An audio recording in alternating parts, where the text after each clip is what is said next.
আচ্ছা, গত 6 তারিখে মহিষাদলে যে ঘটনাটা ঘটে, মূর্তি কিছু আমরা পাই ভাঙা অবস্থায়, সেটা তদন্তে আমরা বেশ খানিকটা এগোতে পেরেছি।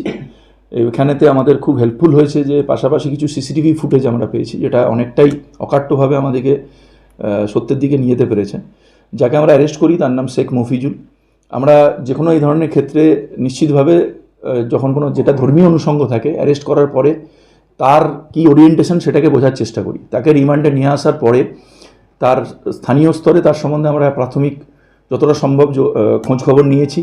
তার ফেসবুক প্রোফাইল থেকে তার যাবতীয় যে সোশ্যাল মিডিয়ার যে অ্যাক্টিভিটি, সেটাকে আমরা অনেকটাই ক্লোজলি আমরা দেখেছি। তার গুগল সার্চ হিস্ট্রি থেকে যাবতীয় মেসেঞ্জারে তারা সে কী করেছে বিগত বেশ কয়েকটা মাস বছর ধরে, তাতে অন্তত আমরা প্রাথমিকভাবে এটা আমরা বলতে পারি যে definitely he happens to be a Muslim, but তার মধ্যে কোথাও কোনো উগ্রতা, ধর্মান্ধতার কোনো বিষয় আমরা পাইনি।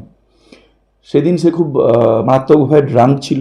সে নিজেও স্বীকার করেছে সে গাঁজার একটা তার বদভ্যাস আছে, গাঁজার সঙ্গে মদ্যপান, এবং তারপরে আমরা যে তার যা মুভমেন্টে যেটা দেখেছি সেটা থেকেও আমরা এটা পরিষ্কার বুঝতে পেরেছি যে তার বারবার অ্যাক্সিডেন্টাল ফল হয়েছে।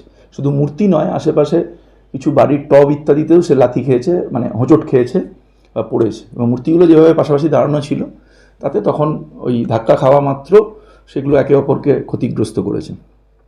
যেটা আমরা এর আগেও বলেছিলাম, এই ধরনের কোনো ক্ষেত্রে যে কারণে ঘটনা ঘটেছে সেই সত্যটা পর্যন্ত আমরা নিশ্চিতভাবে যাব, এবং আমরা এই যে তদন্তের যাবতীয় আমাদের ফাইন্ডিংস, সেটা যারা কমপ্লেনেন্ট তাদের প্রত্যেককে আমরা তাদের সঙ্গে মানে we took them along the journey, তাদেরকে আমরা এটা জানিয়েছি।